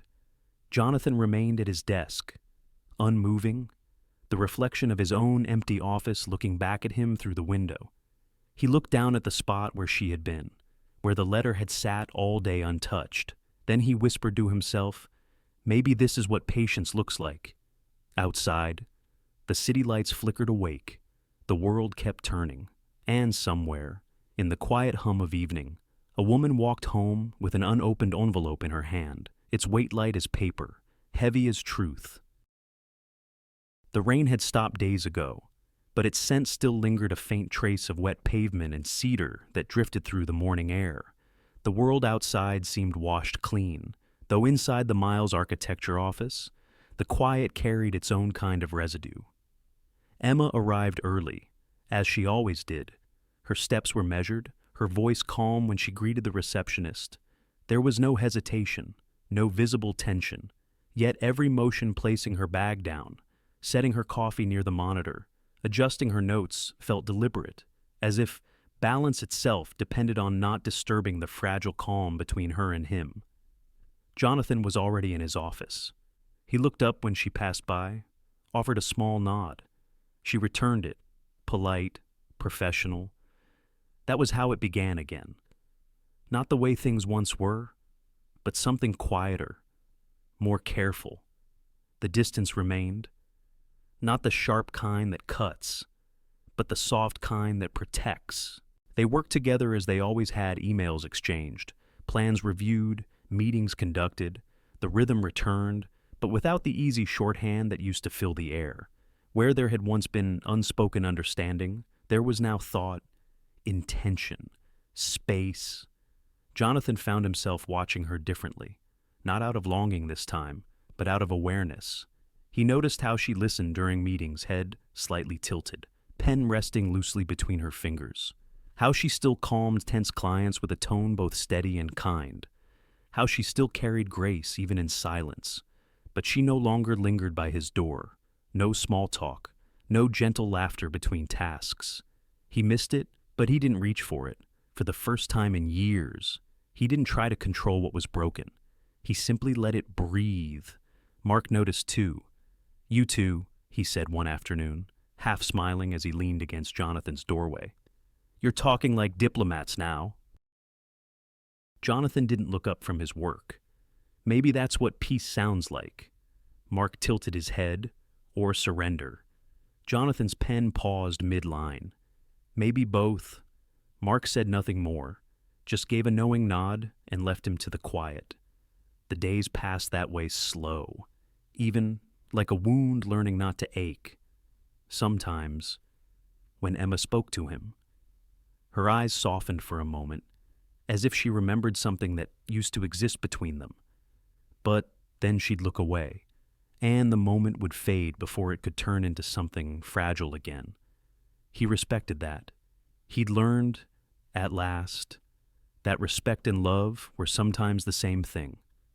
One afternoon, the office buzzed with the low murmur of meetings and rain tapping again faintly against the glass. Jonathan sat at his desk, lost in revisions. When he noticed movement by his door, Emma stood there, holding a folder. She stepped in, her tone even, her words all business. "The final drafts for the Reynolds project. Thank you," he said quietly. Their fingers brushed as she handed it over an accident, but enough to send a small, unspoken current between them. She hesitated for half a breath, then turned to leave. But before she did, she placed something beside his coffee cup, a folded piece of paper. Small, square, not official looking. She said nothing, only offered the faintest smile before walking out. Jonathan waited until she was gone before unfolding it. The note was written in her handwriting, neat, slanted, familiar. Some wounds just need air, not apologies. He read it twice, then again. A quiet smile tugged at the corners of his mouth. Not joy exactly, but something close to peace. He set the note down, fingertips resting on it as if to keep it from drifting away. For the rest of the afternoon, his mind felt lighter. He didn't replay the past or weigh the silence between them. He just worked, quietly, steadily. Every so often, his gaze would drift to that note beside his cup. its presence soft as a breath. Outside, the rain eased again, leaving streaks of light down the glass. At 5, Emma passed by his office to grab her coat. Their eyes met briefly through the open doorway. He lifted his coffee slightly, a silent thank you. She nodded once, then smiled, a real one this time, small but warm enough to reach her eyes.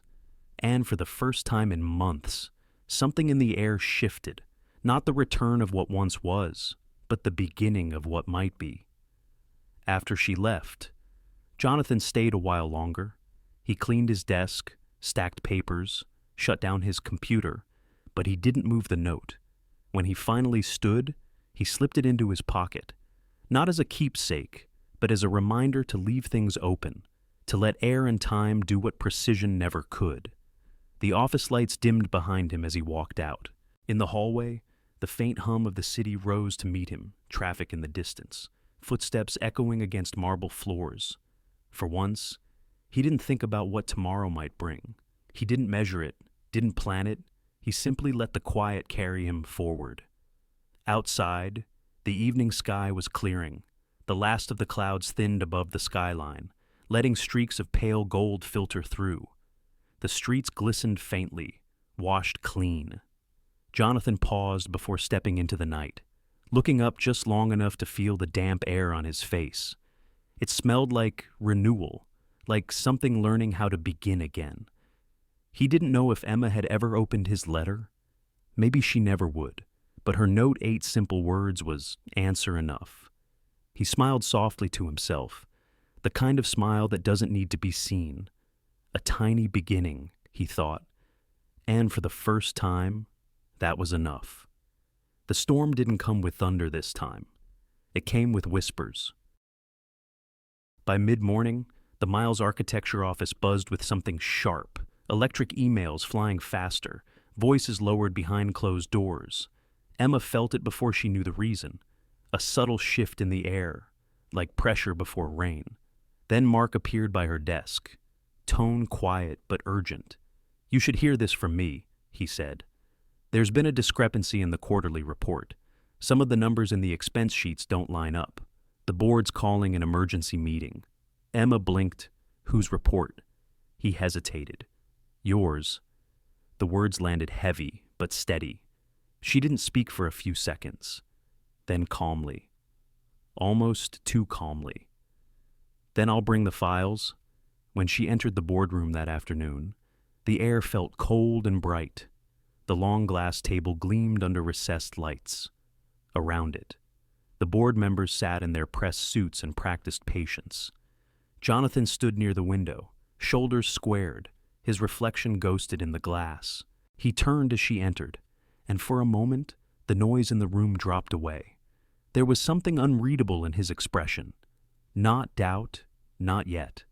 Something quieter. Concern. She took her seat beside him, spine straight, hands folded on the folder she'd brought. The meeting began with numbers, always numbers. Spreadsheets, expense summaries, projected losses. The discrepancy, it turned out, wasn't large. A few transactions unaccounted for, flagged by the auditors. But perception, in a firm like this, was everything. An older board member leaned forward. The miscalculation was processed under Ms. Carter's sign-off. "Correct." Emma nodded once. But it wasn't an error. The vendor issued a corrected invoice. The revised report was filed last week. Another voice cut in. Then why wasn't the correction attached to the financial brief before she could answer? Someone else said softly. "Because she sent it after submission. Procedure states." Jonathan raised his hand. The room stopped. His voice, when he spoke, was calm. "Procedure isn't the issue. The question is whether the data is accurate now." "Yes," Emma said, her voice steady. "It is." He nodded. "Then that's the end of it." The board shifted uneasily. One man cleared his throat. "Jonathan, we're simply trying to ensure accountability." Jonathan's gaze moved across the table, slow, deliberate. Accountability doesn't mean doubt. Emma Carter has handled our accounts for 4 years. Every deadline, every audit, every client report impeccable. One flag number doesn't change that. Someone near the end murmured, "Still, given recent issues," Jonathan cut in again. Sharper this time. "There are no issues here, there's trust, and I stand by it." The word hung there, trust, like something fragile but strong enough to hold weight. He didn't stop there. "Because I trust her." Silence followed, long, deep, almost reverent. Emma looked up. She hadn't realized she was holding her breath until that moment. The air in her lungs felt lighter somehow, like a window had opened. For the first time in months, she saw him as he'd been before, everything calm, steady, certain, but different now. Softer, more human. Across the table, a few board members exchanged looks. The chairman cleared his throat. "If you're satisfied, Mr. Miles, we'll consider the matter resolved." Jonathan nodded once. "I am," and that was that. The meeting dissolved into murmurs and rustling papers. Chairs pushed back, voices lowered. Emma gathered her folder, her hands still trembling slightly. When she stood, Jonathan turned toward her. For a heartbeat, neither spoke. Then he said quietly, "You handled that well." Her lips curved faintly. "You didn't give me much choice." He smiled, small, brief, but real. "Good." She hesitated, glancing down at the folder, then back at him. "Thank you for what you said." His gaze softened. "I only said what's true. That was all, but it was enough." When she left the boardroom, the tension in her chest eased, replaced by something she hadn't felt in a long time. Relief, maybe, or something close to forgiveness. Mark caught her in the hallway, eyebrows raised. "You okay?" She nodded. "Yeah." He smiled, tilting his head toward the conference room. "He said it, didn't he?" She looked at him, puzzled. "Said what?" "I trust her." Mark grinned faintly. "You'd be surprised how long I've been waiting to hear him say those words about anyone." Emma didn't answer, but the corners of her mouth lifted as she walked away. Back in her office, she set the folder down and took a slow breath. Through the glass wall, she could see Jonathan at his desk, speaking with someone from accounting. He looked tired, but lighter, as though something invisible had unknotted between them. She reached for her mug, now cold, and smiled to herself. Not a big smile, just enough to be felt rather than seen. For the rest of the day, work moved smoothly. No tension, no lingering edges. The storm had passed, and in its wake, there was quiet, not emptiness, but the kind that comes after cleansing rain. When the clock hit 6, most of the staff began to leave. Papers shuffled, computers dimmed, laughter trickled faintly down the hall. Jonathan looked up once, through the glass. Emma was still there, finishing an email. Their eyes met across the distance of the office. No words, just a shared stillness. She gave the smallest nod acknowledgement. Gratitude, maybe both. He nodded back. And for the first time, the silence between them didn't hurt. It held. Outside, the sky over Portland glowed faintly pink as the last of the sun dipped behind the buildings. The glass towers caught the light, reflecting gold against gray, like something fragile learning to shine again. Inside, at a long table once meant for confrontation, 2 people sat at opposite ends of the same day, no longer adversaries, no longer afraid. Across the room, Emma's smile appeared just once more, soft and fleeting. Jonathan saw it, and for reasons he couldn't name, that tiny curve of her lips felt like the most honest reward he'd ever earned. The morning light spilled through the blinds in soft, forgiving lines, landing across Jonathan's desk where a small ivory envelope waited. It wasn't sealed with ceremony this time, just clipped neatly to a folded RSVP form. He knew the handwriting before he even unfolded it steady. Rounded, deliberate, Emma Carter, attending. He stared at those two words longer than he meant to, tracing them with his eyes as if they carried weight beyond ink and paper. 1 year, a full circle, and yet somehow, it didn't feel like time had passed. It felt like time had turned quietly, patiently back towards something unfinished. The Miles Foundation Gala. Again, last year. It had been chaos under chandeliers, bourbon on his tongue, jealousy twisting quietly behind a polite smile. He remembered every flash of that night, the green satin of her dress, the laughter she shared with someone else, the reflection of himself in a glass too clear to lie. But this year would be different, not because of a hope, exactly, but because of calm. He leaned back in his chair, letting out a slow breath. On his desk sat a half-empty coffee mug, steam still rising faintly. He hadn't touched whiskey in months.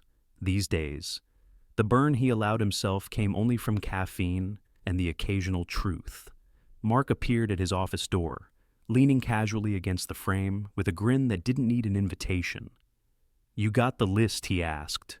Jonathan held up the RSVP card between two fingers. Mark's eyebrows rose. "Ah, the guest of honor returns." Jonathan smiled faintly. She was always the quiet one.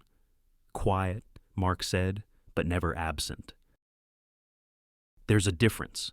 He stepped closer, crossing his arms. "You planning to actually talk this time, or just perfect your mysterious stare from across the room thing again?"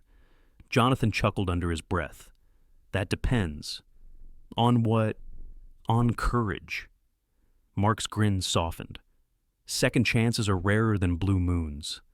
John, don't whisper this one away."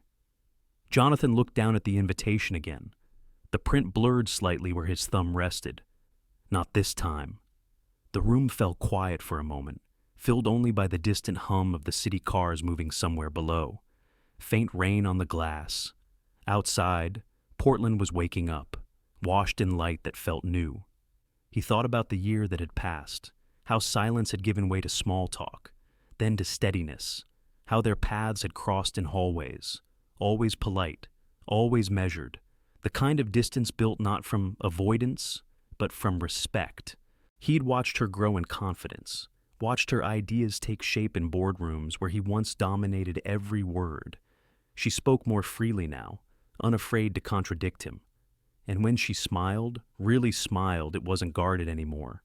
He hadn't said much since the letter. He never asked if she'd read it. She never said. Some things, he'd learned, weren't meant to be confirmed. They were meant to be lived around. But now this gala, this return. He could feel the shift coming, subtle but sure. When the night arrived, the ballroom looked almost identical to the one in his memory.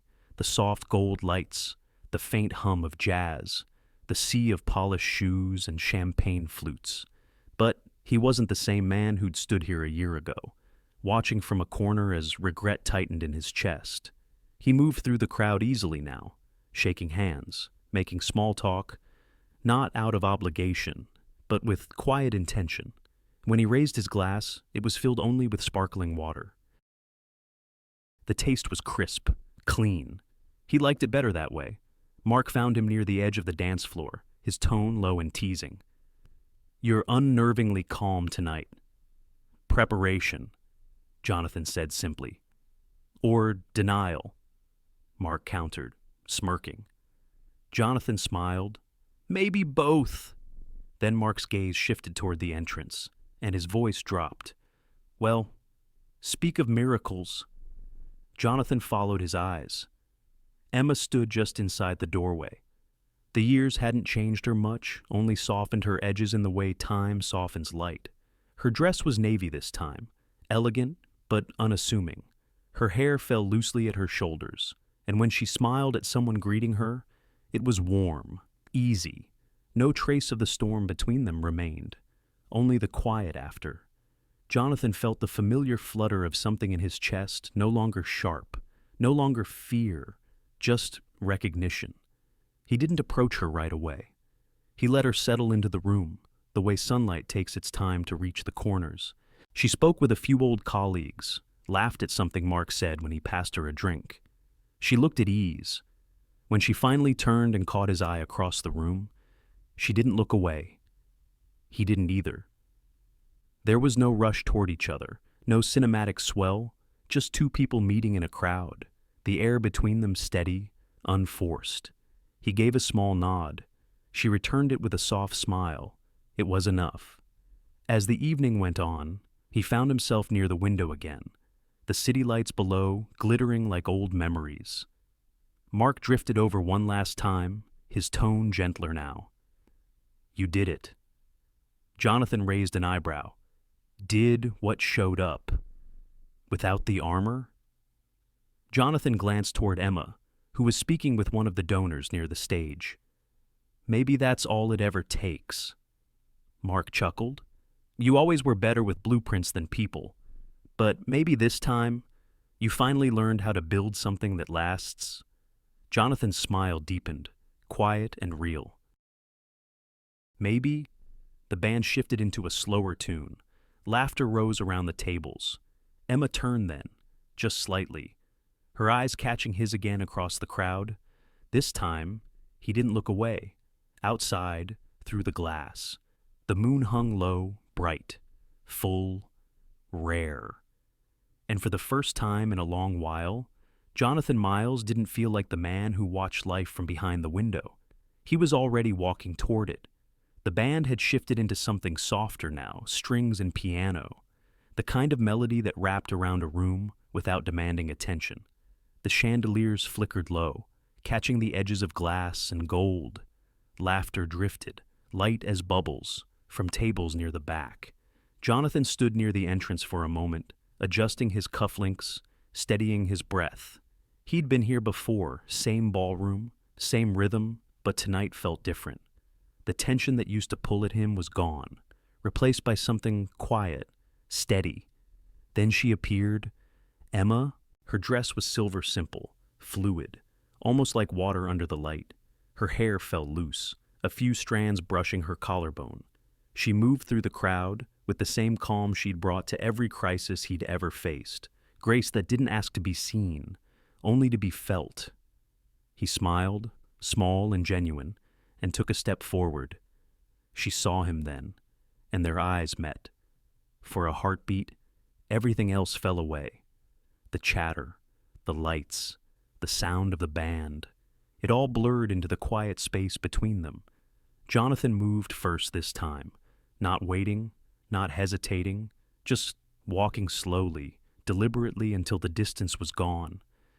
"You're early," he said softly, voice carrying a hint of amusement. Emma tilted her head. "You're late." He chuckled under his breath.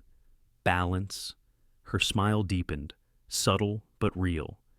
"Maybe that's what we were always trying to find." Jonathan's gaze softened. Maybe we finally did. A pause lingered comfortable, not fragile.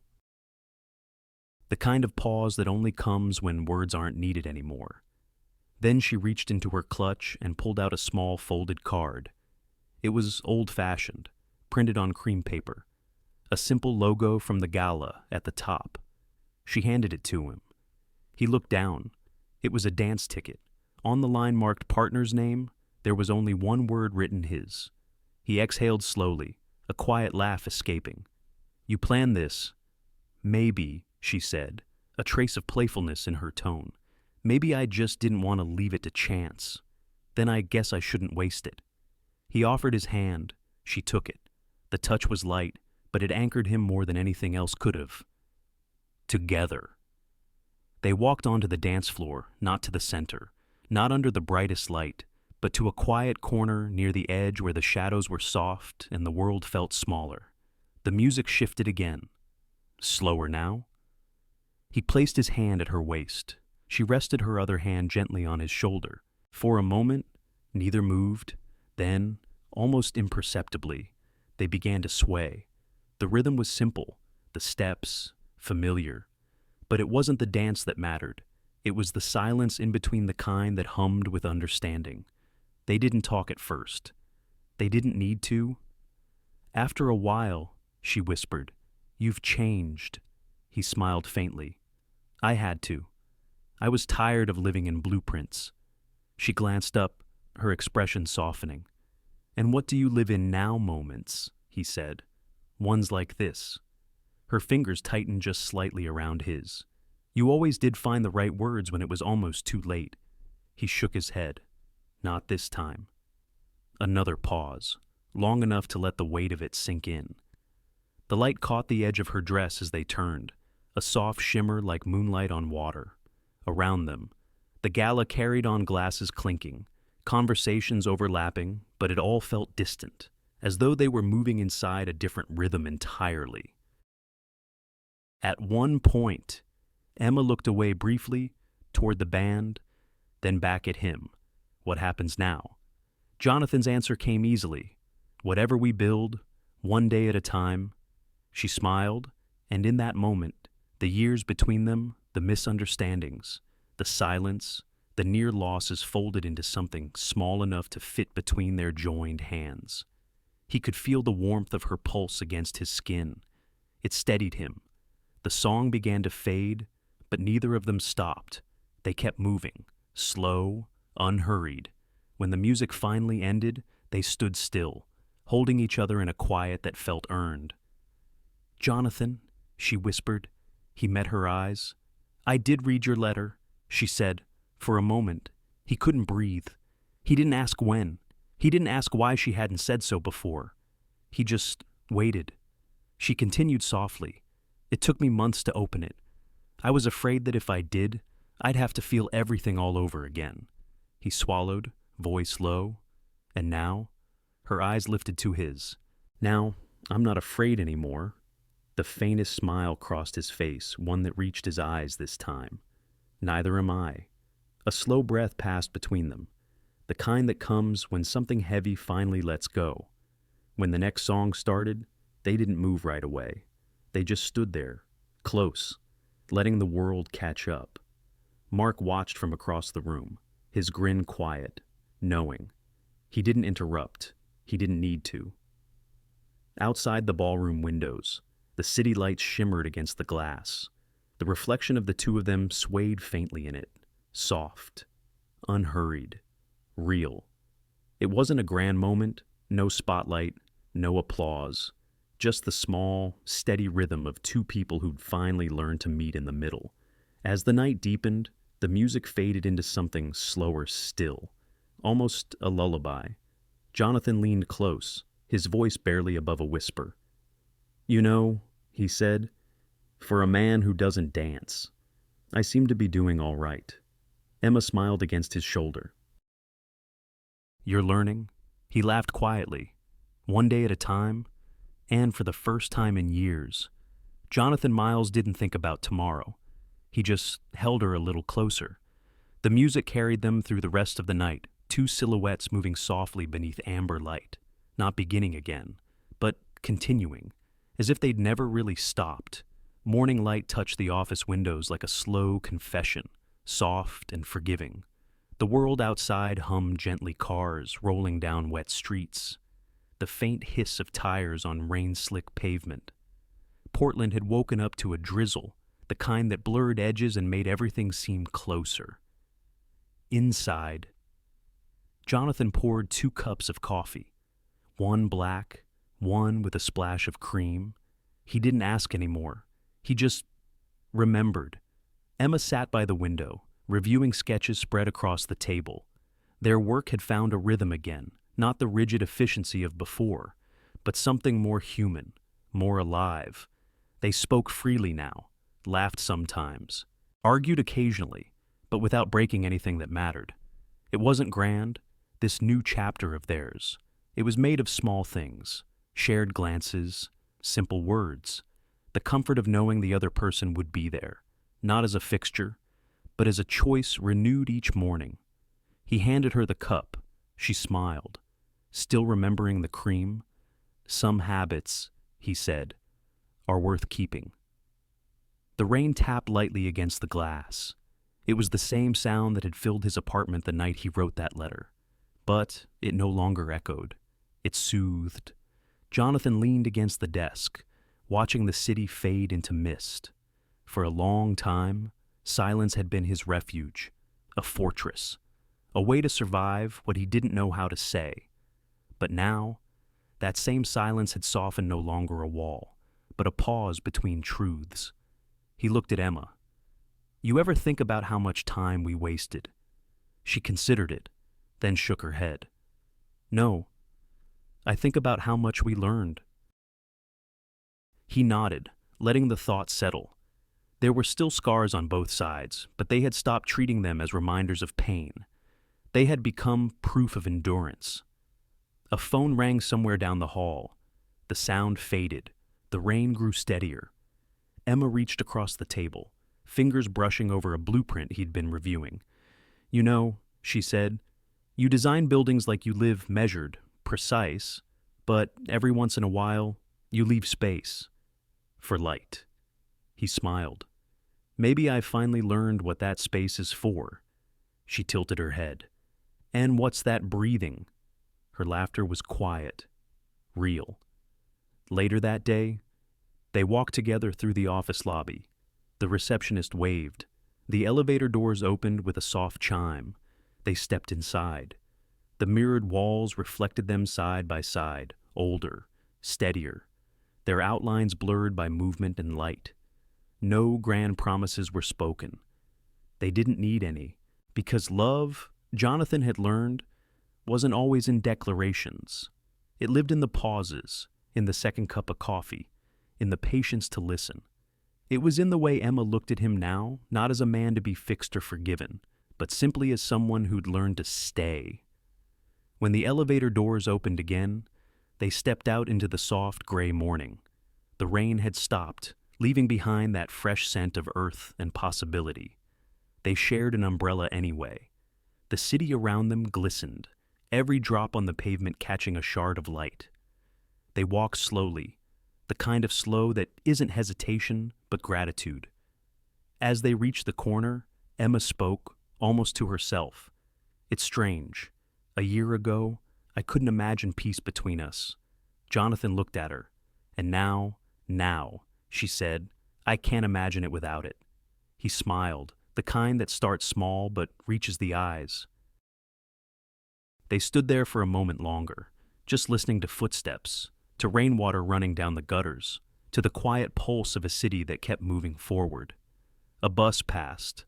A gust of wind carried the faint smell of coffee from a nearby cafe.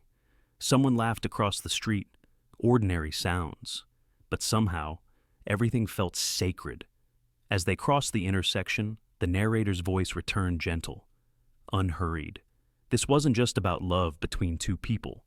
It was about how silence can shape a life, how it can keep us safe, and how, sometimes, it can keep us apart. But even the quietest hearts can learn to speak again. Sometimes all it takes is time, and courage, and one person who waits long enough to listen. The rain began again, softer this time, like applause fading into memory.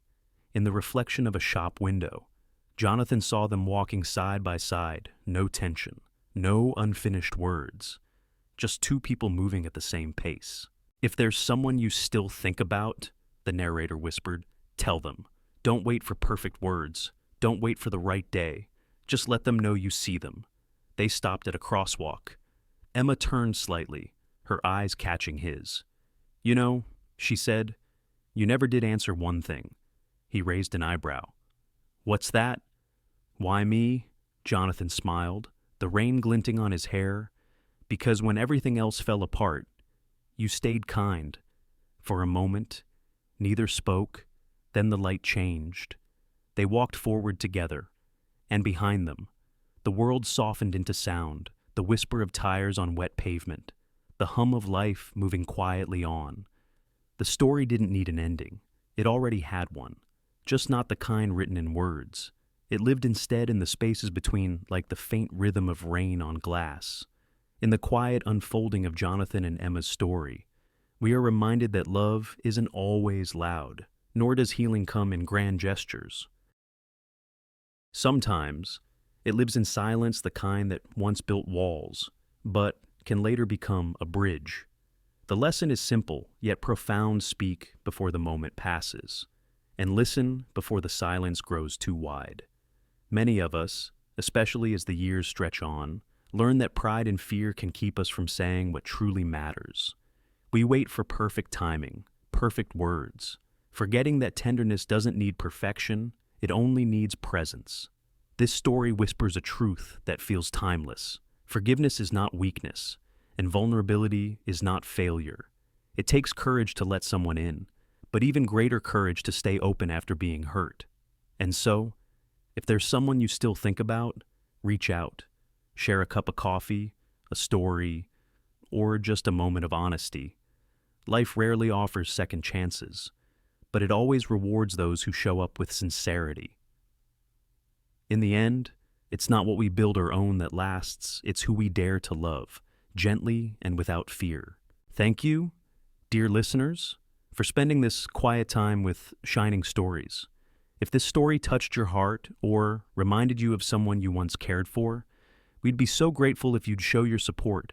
Give the video a like, share it with a friend, and subscribe to the channel for more stories that speak softly but stay long after the sound fades.